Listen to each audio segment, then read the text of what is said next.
Bonsoir à tous. Bonne soirée à vous qui est présent avec nous ce soir. Ça fait plaisir à la CSM et à moi d'être avec vous ce soir. Puis on va parler du sujet du vieillissement et le stress. Donc, je me présente. Mon nom, c'est Jean-Paul Soucy. Je suis coordinateur en éducation communautaire pour la santé mentale du Nouveau-Brunswick. Et la présentation de ce soir va être environ d'une durée de 1 heure. Donc, on va essayer de le rentrer dans la période de 1 heure.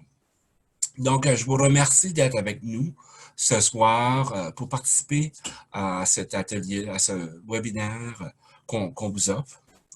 Euh, Permettez-moi aussi de remercier Angela Pond, qui est au support technique de la CSM, et ma collègue Kimberly Hanno, qui est avec moi comme modératrice ce soir aussi. Si durant la présentation, vous avez des questions, je vous demande d'aller en bas de votre écran dans la section Q&A, d'écrire vos questions et à la toute fin, il me fera un plaisir de répondre à vos questions. À la fin aussi, moi, je vais sortir de la présentation et on vous demande de demeurer en ligne parce qu'il y a un sondage évaluation à faire par la suite. Puis ça nous aide à s'améliorer, à faire des changements si qu'on a besoin. Et aussi, si vous avez des sujets de présentation que vous aimeriez avoir, vous pouvez l'inscrire à ce moment-là. Euh, Vous allez pouvoir voir dans la boîte, dans le boîte chat, la session chat, euh, l'information sur notre site web aussi, de la CSM, du canal YouTube, qu'on a des présentations qui sont déjà préinscrites, qui sont là, et aussi des informations comment nous rejoindre sur notre page Facebook, où tous les webinaires et tous nos services sont offerts, sont affichés là, dans notre page Facebook. Les webinaires aussi, comme j'ai dit, se trouvent sur le canal YouTube. C'est à peu près 2 à 3 jours après qu'on l'a donné, des jours ouvrables, que vous allez pouvoir le trouver sur le canal YouTube. Aussi, aujourd'hui, mardi, c'est mardi, je donne, vous allez avoir l'information qui est dans la boîte chat, euh, parce que nous, comme d'autres organismes à but non lucratif, on fonctionne quand même. Et là, toute notre campagne de financement, d'autofinancement est, est en arrêt. Donc, si vous voulez, vous sentez, vous pouvez faire un don, ça serait grandement apprécié. Donc, sentez-vous pas obligé, mais le lien est là si que vous pouvez vous permettre. Aussi, dans la présentation de ce soir, je voudrais juste clarifier quelque chose en partant. Je sais que vous voyez, on a mis le mot vieillissement. Euh, à un moment donné, dans la présentation, on va avoir le mot personne âgée, personne aînée, troisième âge, âge d'or, des sages, vieux, vieilles, grands-parents. Euh, il n'y a personne qui peut s'attendre sur un thème qu'on devrait utiliser. Donc, on espère que quand on va utiliser un thème, un titre, euh, pour définir les personnes plus âgées, vous allez choisir ce que vous aimez entendre et qu'est-ce qui est bien. Donc, on ne veut pas offenser personne, mais on a dû faire une sélection de choix de mots aussi. Donc, on y va avec notre présentation de ce soir.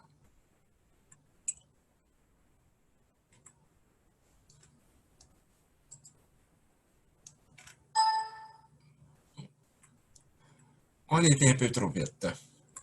Et voilà, la CSM a été fondée en 1918. On est une association, comme je vous ai dit, à but non lucratif. On fonctionne dans les provinces, dans toutes les provinces du Canada.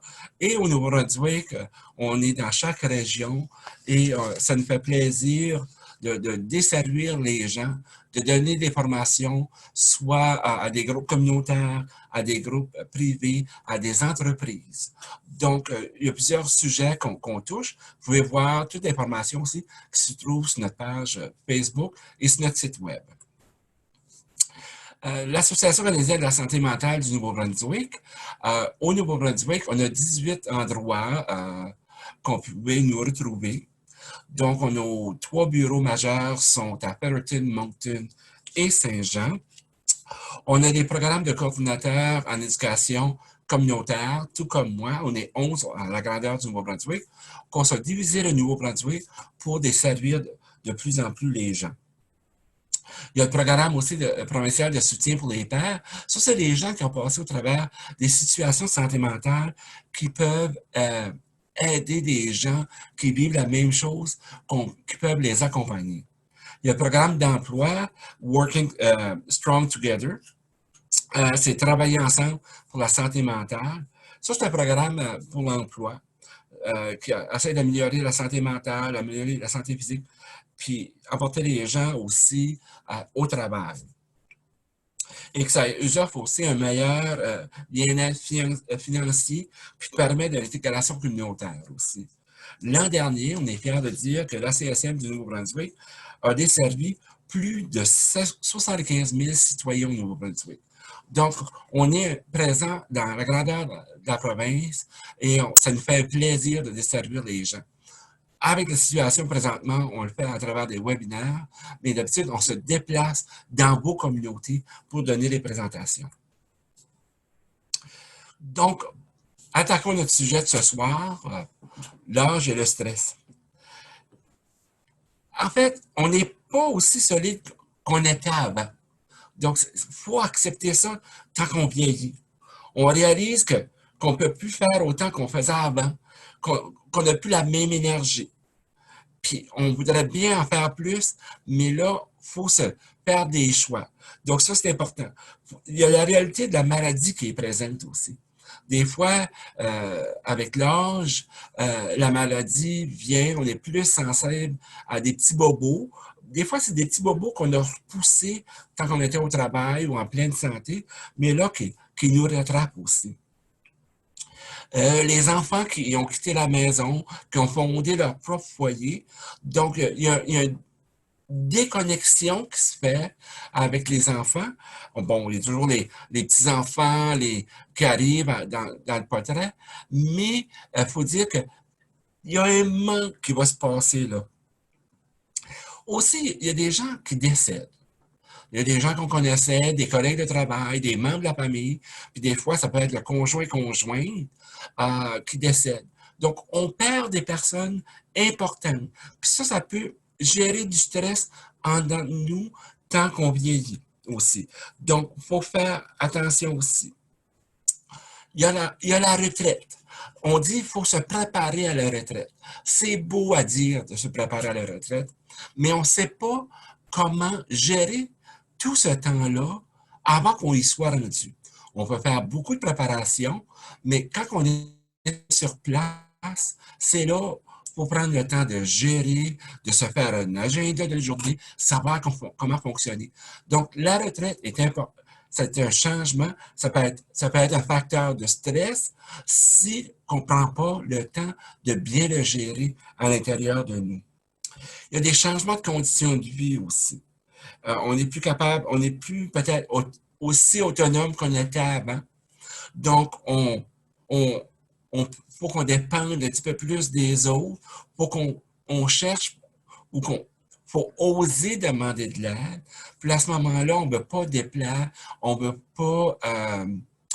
pas déplaire, mais pas seulement déplaire, on ne veut pas déranger les autres avec des services qu'on voudrait leur demander. Il y a aussi un autre facteur de stress qui est important, c'est quand on vient à la retraite ou on est un petit peu plus âgé, c'est le facteur revenu. Nos revenus sont plus comme qu'ils étaient avant. Le salaire n'est plus là, mais souvent les dépenses sont les mêmes et consistent. Donc, on voudrait bien faire des choses. On voudrait bien donner de l'argent à des associations ou bien qu'on voudrait aider financièrement. Mais il y a d'autres façons qu'on peut aider, à part d'aider financièrement. On peut donner de son temps, on va en parler un petit peu plus tard.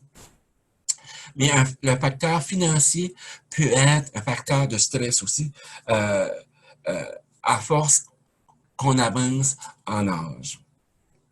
Aussi, il y a les soins de santé. Bon, il y a toujours la question, est-ce que les hôpitaux vont être disponibles? Est-ce que les hôpitaux vont avoir les services à m'offrir? Bon, il y a toujours la question du fameux foyer de soins ou un foyer d'aide ou avoir quelqu'un qui habite avec nous pour nous aider. Donc, il faut tout prendre ça en considération. Puis on va voir tous ces thèmes-là dans les fiches qui s'en viennent.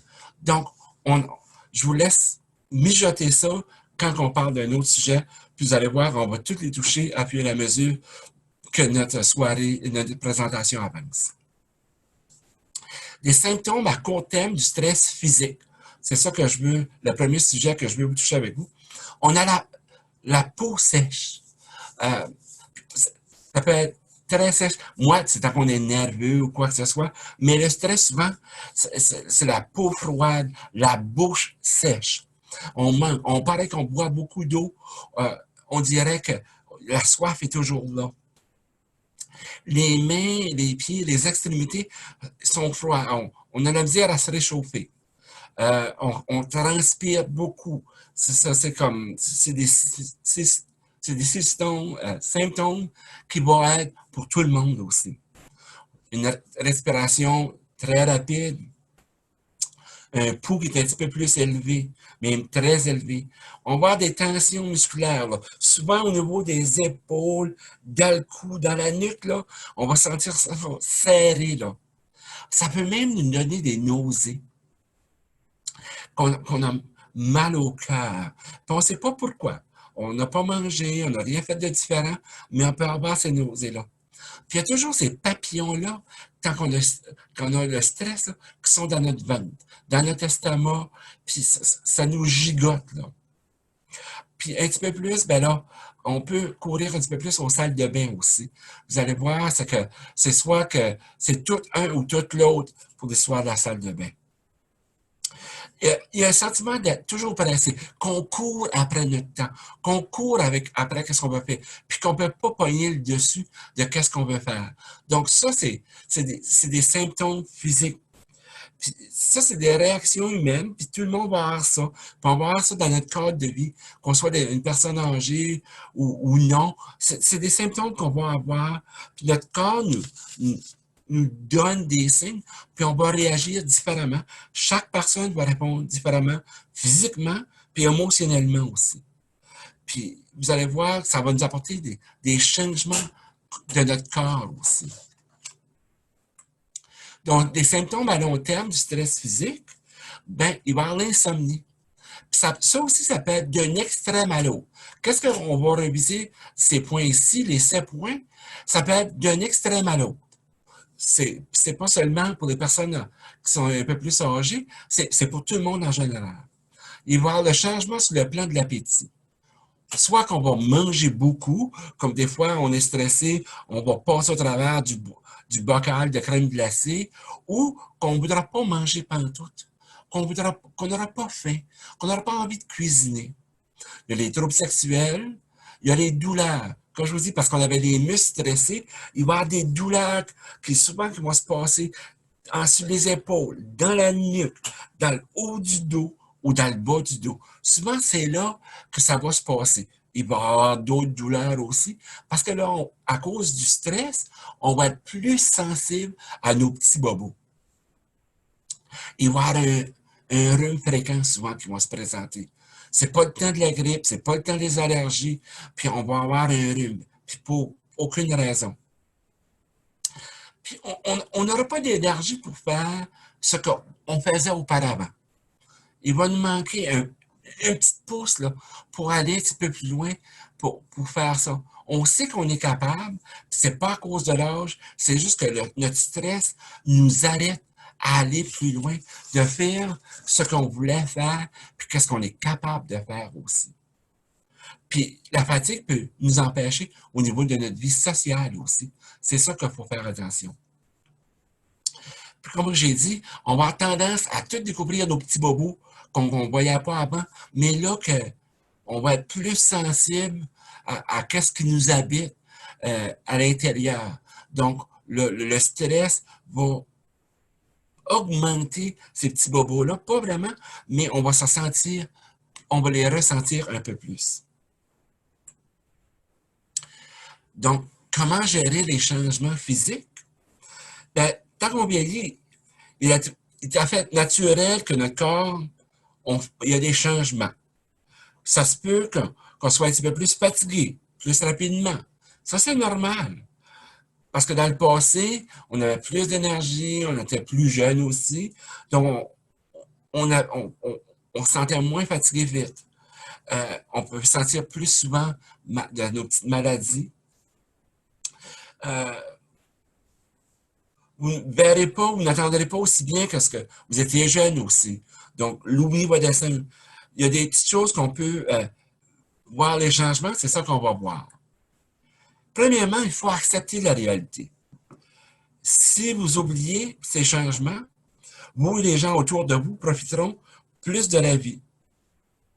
Si on a, procurez-vous des objets pour vous aider. Si vous avez de la misère à vous pencher pour ramasser quelque chose, il y a des belles pinces pour ramasser les choses par terre.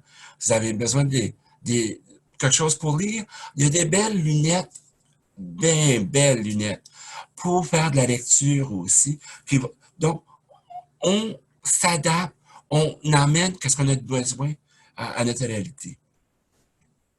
Il faut conserver une attitude positive. Le plus important, c'est être positif. Dire oui, je change, oui, je m'adapte et je découvre des nouvelles choses aussi. Donc, on apprend à, à accepter qu'est-ce qu'on vit et on le fait avec un beau sourire. Les gens souvent disent ah, ben un beau sourire, ça nous amène à accepter qu'est-ce qu'on vit à ce moment-là. Voyez votre médecin de famille de façon périodique. Donc, il est important de voir notre médecin sur une base régulière s'il y a des changements. Parce que tant qu'on vieillit, il y a des changements qu'on doit faire aussi au niveau de notre plan médical, de nos médicaments, peut-être que vous suggérez des vitamines qu'on a besoin aussi, donc, ou des vaccins qu'on devrait prendre. Donc, la visite chez le médecin régulière est aussi importante. Soyez vigilants avec vos médicaments. On vient d'en parler tantôt. Avec l'âge, c'est soit que la dose doit être diminuée ou la dose doit être augmentée. Ou que tel médicament ne fait plus avec tel médicament. Donc, la visite chez le médecin peut vous suggérer à reviser ce médicament-là. Le pharmacien aussi est un bon atout pour discuter de vos médicaments. Prenez votre santé en main. Ça, c'est super important. Donc, il faut dire oui, j'accepte ce que j'ai, mais je me prends en main. Donc, peut-être, je n'avais pas besoin de faire autant d'exercices, d'étirements le matin, mais il y a des bonnes cliniques, même en ligne, pour des gens qui peuvent apprendre à faire du yoga, des gens de la méditation, qu'on peut faire des étirements pour les épaules, les bas du dos, le cou. Donc, il y a beaucoup de choses qu'on peut se prendre en main pour notre santé physique aussi. Changer nos habitudes alimentaires. Peut-être que tant que vous étiez au travail, que le gros repas était en soirée. Mais peut-être à ce moment-ci, le gros repas devrait être l'heure du midi. Donc, 3 beaux repas, décoration saine. Bon, il n'y a rien de mauvais de manger nos petites chips qu'on aime ou nos petites popcorn, mais pouvoir aussi s'habituer au changement alimentaire. Peut-être il y a des choses, il y a des épices qu'on aimait bien, mais que notre corps ne peut plus accepter. Donc, il faut faire ces ajustements-là aussi. Il faut réduire nos consommations d'alcool. Ça, c'est important parce que, comme j'ai dit, notre corps est en changement. Donc, pour peut-être avoir le même effet au niveau de l'alcool, on n'a pas besoin d'en prendre autant. Mais il n'y a rien qui dit que de prendre un verre de vin, une consommation que vous aimez socialement, ça ne vous empêche pas. Mais il faut être sensible à notre corps au niveau de la consommation d'alcool. Je vous avais dit qu'on parlerait du deuil un peu. comme que j'ai dit, quand on vieillit, c'est normal qu'il y a des personnes qu'on aime, des êtres chers, des conjoints, des membres de la famille, des connaissances de travail, des gens de la cohorte de classe, de graduation, qui sont plus là avec nous. Donc, il faut parler de ça. C'est ça qu'on va en discuter présentement. Surtout, ne pas nier vos sentiments. Si vous avez des sentiments de peine, ben vivez-les, votre sentiment de peine. Si vous avez besoin de pleurer, pleurez. C'est important. Faut pas se cacher. Faut le vivre au moment présent. Faut pas dire, je vais gérer ça plus tard. Je peux pas gérer ça présentement. Il faut gérer présentement. Faut pas le nier, nos sentiments. Il faut accepter la série des émotions, comme on a dit. Si j'ai envie de pleurer, si j'ai envie de rire de bons souvenirs que j'avais de cette personne-là. Donc, il faut passer au travers de toutes ces émotions-là au moment qu'on le vit. Donc, on ne peut pas le mettre à un autre moment donné. Comme j'ai dit, il faut parler, se souvenir de cette personne-là dans les bonnes histoires. Souvenez-vous des bons coups qu'elle a faits, des bonnes farces, des bonnes photos. C'est peut-être le temps de sortir des albums photos, puis de les montrer à quelqu'un, ou de faire un bricolage avec les photos de la personne, faire un beau montage des photos de la personne, et peut-être le remettre à un être cher qui a aussi connu cette personne-là, ou rencontrer des gens avec qui vous avez connu la personne et faire un beau scrapbooking de ça, si vous pouvez peut-être le remettre à la famille par la suite. Donc, parlez-en, gérez vos émotions avec les gens qui vous entourent. Comme j'ai dit, parlez-en à votre famille, à la famille, à des amis, puis ils vont vous soutenir là-dedans, puis ils vont pouvoir cheminer avec vous, c'est important. Donc, il faut appuyer aussi. Donc, on a demandé aux gens de nous appuyer, de vivre nos sentiments. Bien là, il faut aussi redonner. Vous avez le temps. Donnez aux autres l'appui que vous avez besoin. Donc, le bon vieux téléphone, on appelle la personne, on lui dit, si tu as besoin de parler, je suis là. Ou bien, comme j'ai dit, on se rassemble-tu pour en jaser avec un bon café ou qu'on fait un montage photo pour penser à cette personne-là? Donc, il y a mille et une autres choses que vous pouvez donner et aussi recevoir durant la perte de notre cher. Aussi, hein, puis à la bibliothèque publique, bon, présentement, ils sont fermés, mais il y a des livres disponibles en ligne aussi. Donc, vous pouvez aller chercher des livres en ligne qui vont vous parler comment gérer le deuil, comment gérer la, la perte d'un être cher. Les bibliothèques ont un beau rayon de livres qu'ils peuvent vous offrir, puis les gens sont très connaissants et ils ont sorti. Moi, j'ai été faire l'expérience et les gens m'ont ressorti une bonne quantité de livres qui m'ont aidé à me préparer pour les sujets comme ce soir. Un peu comment gérer la solitude. De temps en temps, on a besoin, c'est normal, on a besoin d'être seul aussi. Mais une solitude forcée, ça peut être très douloureux.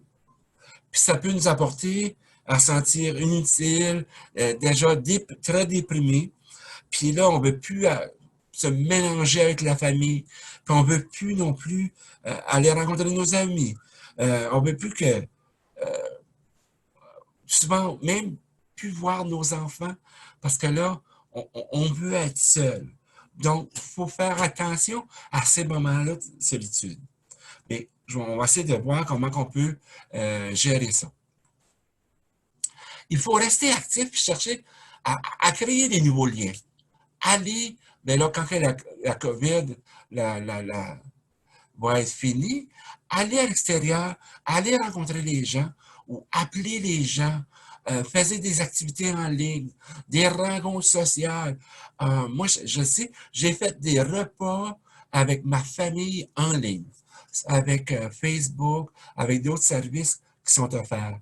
Donc, rester actif, puis aller connecter avec des gens que peut-être que vous connaissez quand vous étiez au travail, ou des gens d'école, ou des gens qui restent un peu plus loin que vous n'avez pas la chance de voir. Mais là, eux aussi sont à la maison, ont du temps.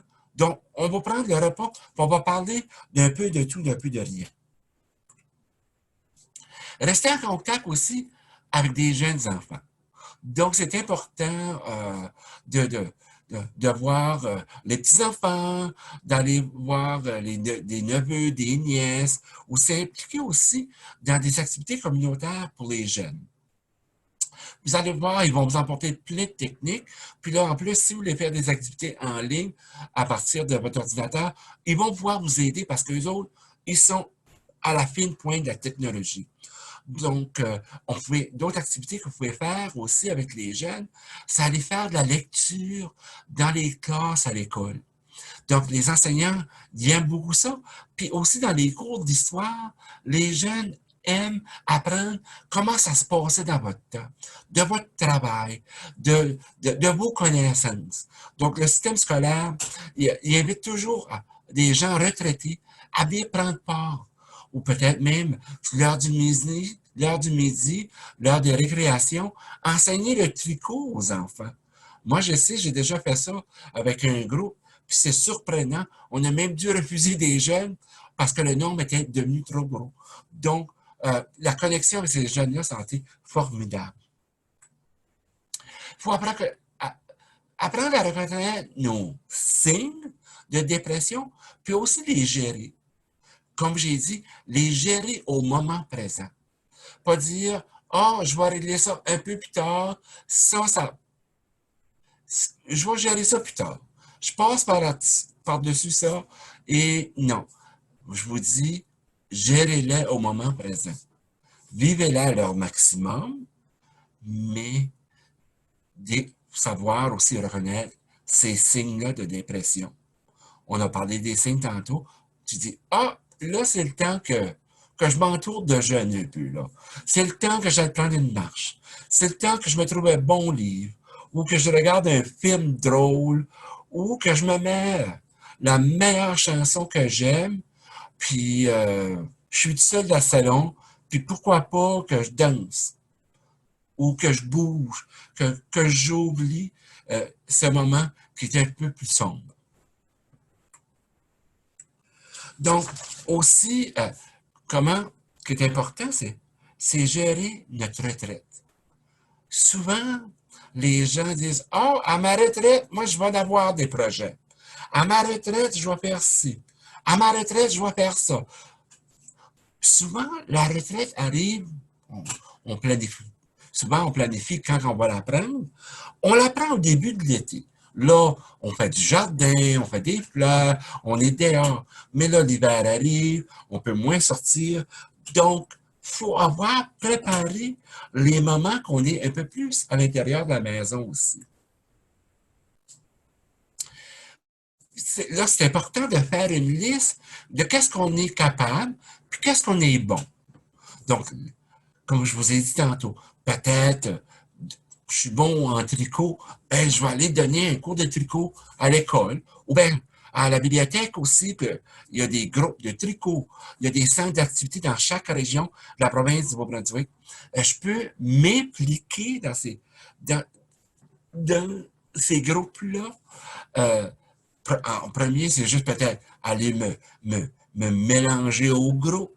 Après ça, peut-être que je peux donner même une formation. Donc, après, j'ai connu. Donc, savoir qu'est-ce qu'on est bon à, nos forces, nos capacités, puis, et là, on le partage aux autres. On reste en contact aussi à des membres qu'on aurait négligé, des membres de notre famille que peut-être qu'on aurait négligé parce qu'on travaillait, on était très occupé avec le travail, la famille, puis tout ce qu'on faisait. Peut-être que c'est le temps de reprendre contact avec des vieux chums, des vieux amis d'école. Hey, qu'est-ce que tu as fait? Sais-tu pas quoi? Moi, je vais prendre ma retraite. Puis toi, quand est-ce que tu la prends? Ah, tu l'as déjà pris. Bien là, on prend des informations des autres. Puis on planifie peut-être avec ces gens-là qui sont dans notre communauté des repas, des rencontres, des marches. Ça peut être un après-midi de cartes, qu'on joue aux cartes, ou d'autres activités que vous aimez. Puis, on peut, tant que les enfants sont à l'école, ben, on peut sortir le jeu électronique, puis jouer nous autres aussi. Hein? Donc, il y a plein, c'est le temps d'enrichir notre vie à des choses qu'on n'a pas pu faire avant. Puis qu'est-ce qui est important, c'est faire une liste. Puis des fois, les cocher aussi. Ben, j'ai complété ça. Bravo! Ben, puis dire, ben, je passe à l'autre chose que je veux faire, que je veux accomplir aussi. Puis là, peut-être que moi, comme j'ai dit, on aimait ça le tricot, la couture, les casse-têtes. J'ai une pile de livres que, que, que je me suis acheté dans tous les salons du livre, puis que j'ai jamais pu passer au travers. Ben là, je me donne des objectifs, que je veux faire ça. Puis peut-être partir un, un club de lecture. Ou bien, comme j'ai dit, donner des formations de qu'est-ce que des choses qu'on aimait faire avant. Peut-être c'est le petit point.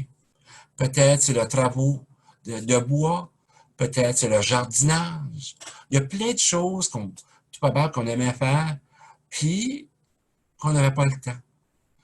Puis ça peut être aussi juste faire les mots croisés dans le journal du matin.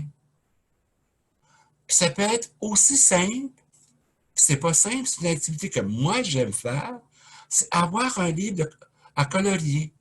Sortir des beaux crayons à colorier, puis s'acheter un beau livre à colorier et s'amuser, avoir du plaisir et profiter de la vie. Puis si vous pouvez vous le permettre, bien voyager, je vous dis, si ça ne vous stresse pas et si ça vous intéresse, puis ça n'a pas besoin d'être des grands voyages. Mais là, on parle de voyage quand ça va nous être permis. Ça peut être juste un voyage d'une journée, un lieu historique, un musée, un parc ou de la parenté que ça fait longtemps que vous n'avez pas vu. Puis des fois, si on n'a pas trop les moyens, ben tu dis à un ami ou une amie, ben moi, je vais faire un petit voyage, je vais aller chez vous. Je vais passer 2, 3 jours chez vous. Et la semaine prochaine ou dans un mois, toi, tu viendras passer 2, 3 jours. On va pouvoir faire des sauces à spaghetti ensemble. On va pouvoir faire nos repas ensemble. On va pouvoir faire des choses qu'on aime ensemble. Peut-être faire des casse-têtes ensemble, partager de l'information ou faire du scrapbooking ensemble. Donc, vous permettre de voyager. Ça peut être, bon, si vous pouvez vous permettre des grands voyages, allez-y, mais ça n'a pas besoin. Ça peut être des voyages d'1 jour, 2 jours, 3 jours. Et juste profiter de ce qui nous entoure aussi. Donc, qu'est-ce que la dépression? Ben, ce que ça signifie, c'est que ça nous affecte directement. Puis, c'est quelque chose qui vient nous habiter, qui nous change aussi. La dépression, c'est une maladie mentale, il ne faut pas s'en cacher, qui affecte l'humeur d'une personne. Cette personne-là, c'est qu'elle ressent des choses bien différentes aux autres. L'humeur est impactée, puis on voit les choses différemment, on voit les gens différemment, puis on se comporte différemment aussi. On se comporte différemment aux gens qui nous entourent. Les gens vont voir des petits signes. C'est plus qu'une mauvaise journée, là. C'est pas les blues d'1 jour, 3 jours. C'est un sentiment qui dure plus longtemps que ça. On parle d'environ 5, 6 jours, une semaine, là. Vous allez voir, ça vient.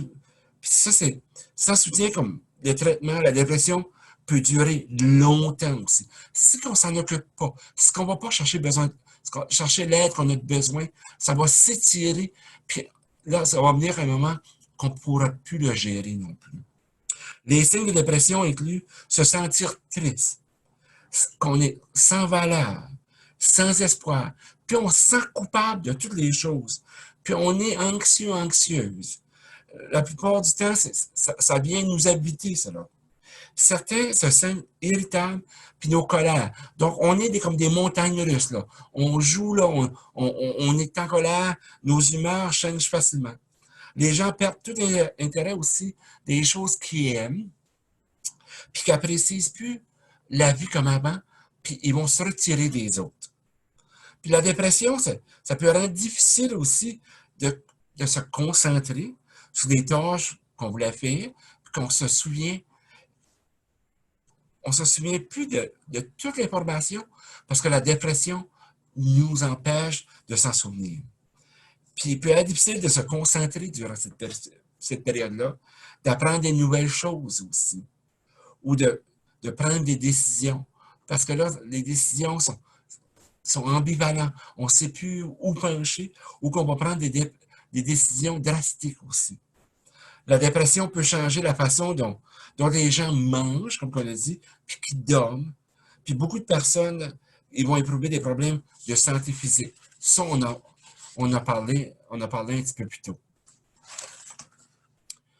Les signes et les symptômes, bon, l'important de noter ici qu'il y a des moments dans notre vie où nous nous sentons à la suite d'un événement qui se produit comme des séparations, le divorce, la maladie, la perte d'emploi aussi, qu'on a été forcé à la retraite.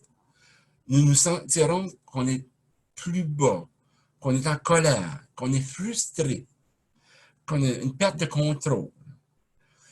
Ça c'est des sentiments normaux à avoir. Mais avec les dépressions majeures, il s'agit simplement d'un changement temporaire d'humeur ou d'un signe de faiblesse.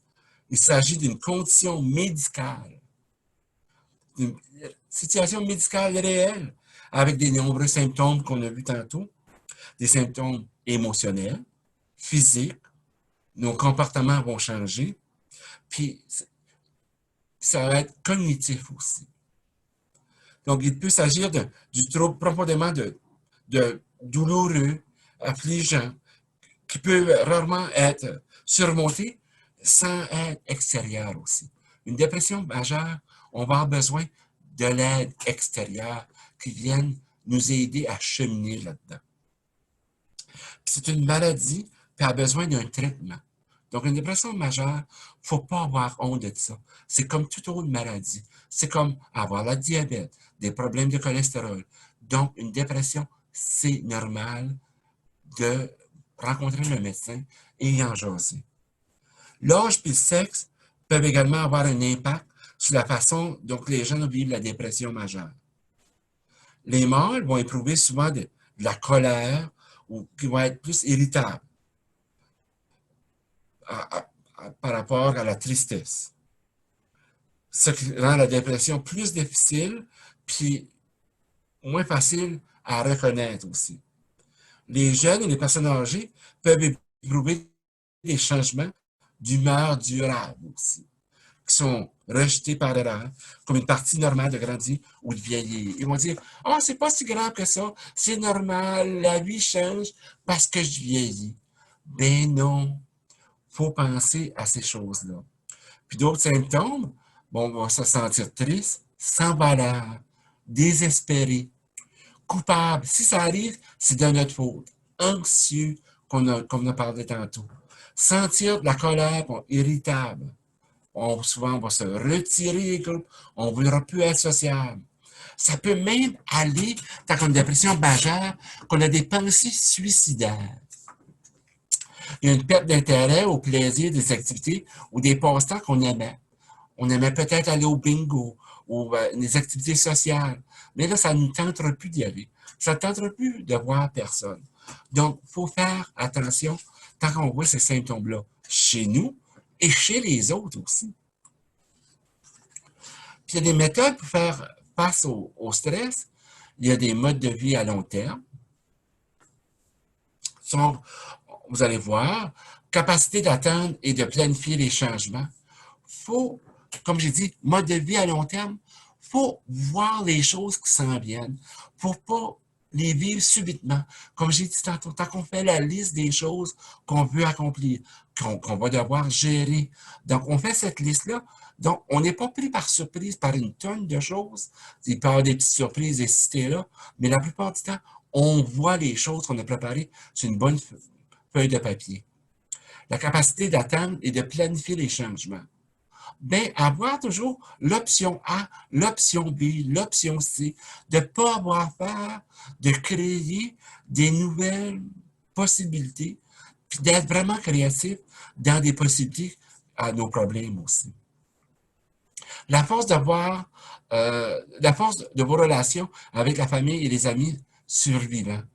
Donc, ces personnes-là sont là pour vous accompagner.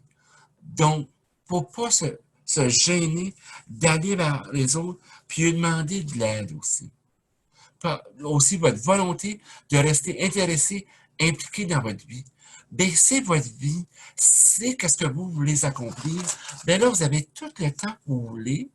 Donc, peut-être c'est occupé parce que vous avez rempli votre agenda. Bien, c'est votre vie. Rendez-les intéressantes. Mettez des choses que vous n'avez pas fait avant, que vous avez peut-être toujours voulu faire. Peut-être vous avez voulu faire la ligne aérienne, ben allez-y, essayez-le. Donc, il n'y a rien qui vous empêche d'être vraiment créatif. C'est votre vie avant tout. Comme on a dit, il faut parler aussi des saines habitudes de vie.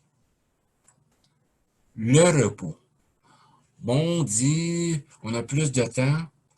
Ben, il faut penser aussi d'avoir de 6, 7, 8 heures de sommeil continu. Si on a besoin aussi d'une petite sieste en après-midi, on le fait, la petite sieste de l'après-midi, si ça nous donne l'énergie pour pouvoir continuer les activités qu'on peut faire, soit en après-midi ou en soirée.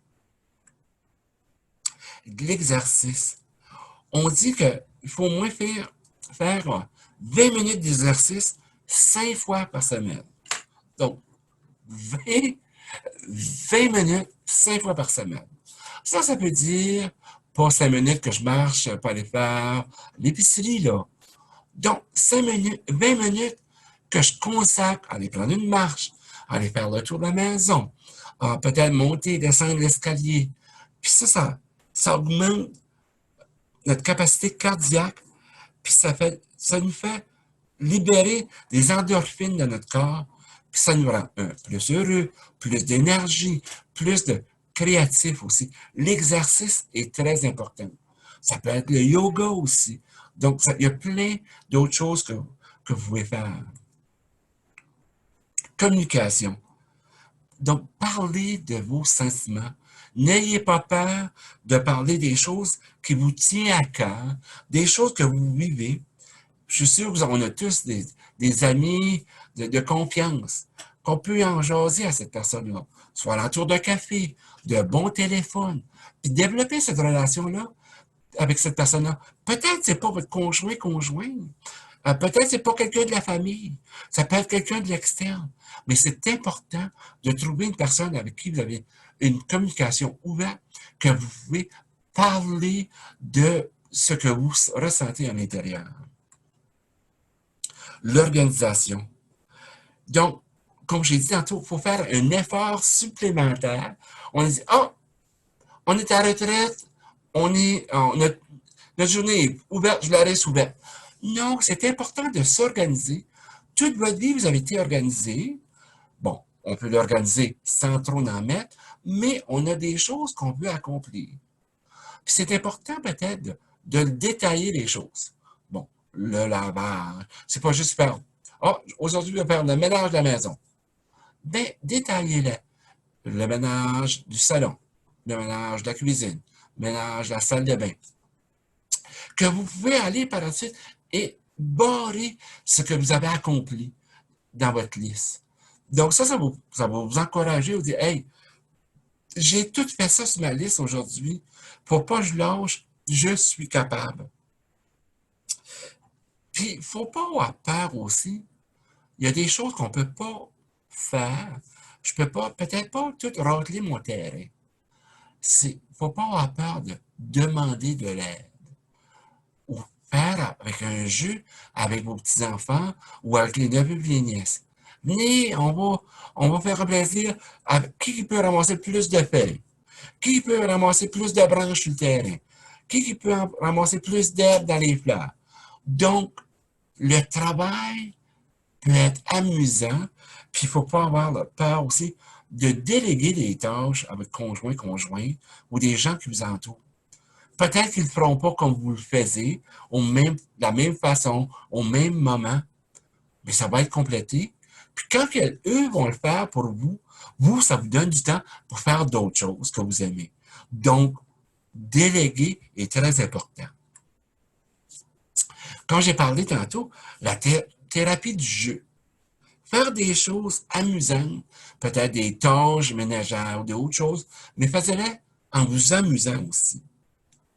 Il faut conserver votre sens de l'humour.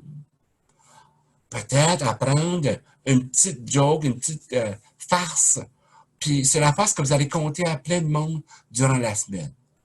Ou peut-être mettre des petites notes surprises dans la boîte à mal à quelqu'un. Donc, essayez de faire des activités plaisantes qui vous tiennent motivé, puis la joie. Puis toutes ces choses-là vont vous apporter un beau sourire sur le visage. Puis si vous avez le beau sourire, ben, ça va apporter le sourire aux autres aussi. C'est contagieux, le sourire. Puis, pour une fois, on parle du bon contagieux aussi. L'autre chose, il faut équilibrer notre vie.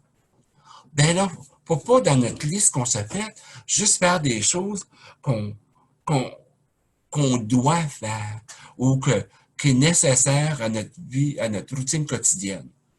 Ben, il faut savoir des choses qu'on doit compléter, des choses qu'on aime faire et faire le mélange de deux. Donc, puis peut-être que vous êtes plus disponible, vous avez une voiture, peut-être que aller conduire pour le plaisir, aller conduire les enfants du voisin ou aux petits-enfants à la pratique de piano, à la pratique de hockey, à la pratique de balle molle. Les gens, le voisinage du voisin, les personnes qui habitent aux côtés de vous ont un petit chien qui a besoin d'aller marcher. Ben, offrez-leur aussi, peut-être, d'aller prendre une marche avec eux autres, avec le chien, pour ça va vous donner des choses à faire qui sont pas vous êtes obligé de faire. Donc, ça va équilibrer votre vie, puis ça va être moins stressant, ça va vous permettre de faire l'exercice qu'on a parlé un peu plus tôt, et ça va vous rendre. Les gens vont dire, oh, elle est fine, il est fin, notre voisin, il vient faire marcher notre chien. Donc, se rendre disponible. Puis si vous ne voulez pas aller marcher avec le chien, ben dites au voisin, quand tu vas aller marcher avec ton chien, ben j'irai prendre une marche avec toi. Donc, faire sûr que ça va vous permettre aussi d'être en sécurité. Si vous avez quelque chose vous arrive, ben, vous avez quelqu'un pour vous donner de l'aide. Donc, c'est important d'équilibrer notre vie à tous les jours. Il ne faut pas oublier, vous avez le droit de plein des choses. Vous avez le droit d'être respecté, traité avec respect. Les gens vous doivent respect. C'est pas parce que vous êtes un petit peu plus personne âgée qu'ils doivent manquer de respect. Vous avez toujours donné le respect, ben c'est important que ça vous soit redonné aussi. Faut pas gêner de demander ce qu'on a de besoin. Je sais que des fois, c'est un petit peu plus difficile, mais vous avez le droit de demander de l'aide. On demande de l'aide à tout âge. Pourquoi que, quand on est un peu plus âgé, qu'on n'aurait pas le droit? Ben parce que des fois, on se sentirait, ben les gens vont voir qu'on n'est plus capable ou qu'on ne serait plus aussi indépendant qu'on est. Ça va démontrer notre faiblesse. mais vous avez le droit de demander de l'aide. Il y a plein de services communautaires, il y a plein de services que notre gouvernement offre, puis ça peut être nos voisins, la famille, mais il y a plein de services qui peuvent vous être offerts aussi. C'est pas parce que vous êtes un petit peu plus âgé que vous ne pouvez pas faire vos propres choix. C'est important de faire vos choix ou de participer au choix. Donc, si vous êtes avec des personnes âgées, bien, faites-le prendre partie prenante au choix. Bon, le résultat peut-être va être le même, mais qu'il soit partie prenante du choix qui est devant eux. Donc, on participe, on ne tombe pas dans une dépression, on n'est pas stressé parce qu'on a participé au choix, aux choses qu'on devait avoir un résultat. Puis on peut dire non. Des fois, c'est tellement dur. Les gens me disent, ah, ils sont à la retraite, ils ont tout de temps, on va tout lui demander de faire du bénévole dans notre association. On peut dire non sans se sentir coupable aussi. Moi, j'aime pas dire non. Qu'est-ce que je dis souvent aux gens? C'est de faire des oui sélectifs.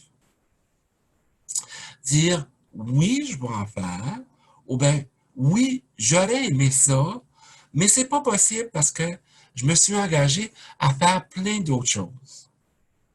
Oui, ça m'intéresse, mais peut-être pour l'autre saison, pour un petit peu plus tard.